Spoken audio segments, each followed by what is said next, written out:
14 जुलाई 1930 को Albert Einstein के Berlin स्थित घर में उनकी मुलाकात गुरुदेव रविंद्रनाथ टैगोर से हुई। इस बैठक को इतिहास की सबसे बौद्धिक और उत्साही चर्चा के रूप में दर्शाया गया है।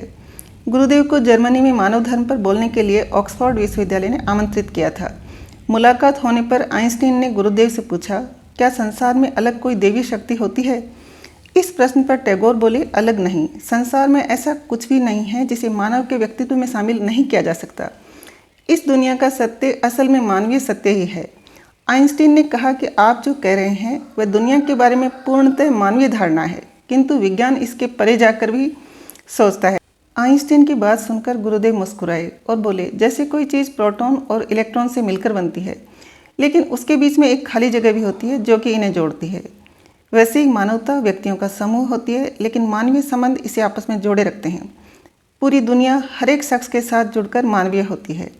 इस बात पर आइंस्टीन बोले, तब तो इंसान से अलग कुछ भी नहीं है। गुरुदेव ने कहा, बिल्कुल, हम सबसे अलग दुनिया नहीं हैं। यही सच है कि इस दुनिया से अलग किसी और दुनिया का अस्तित्व ही नहीं है। उनके इस जवाब पर थोड़ा सोचकर आइंस्टीन बोले, मानवीयता के बारे में तो मैं आपसे सहमत हूँ, पर जिसे आप सच कह रहे हैं उसे मैं नहीं मानता। एनबीटी के अनुसार गुरुदेव और आइंस्टीन के बीच इस विषय पर आगे भी बहस होती रही और दोनों अपनी अपनी बातों पर टिके रहे। दो लोगों की इस महान मुलाकात पर न्यूयॉर्क टाइम्स में एक लेख भी छपा था। लेख पढ़ने के बाद लगता है कि दोनों के दिमाग को समझना आम इंसान की समझ के बाहर है।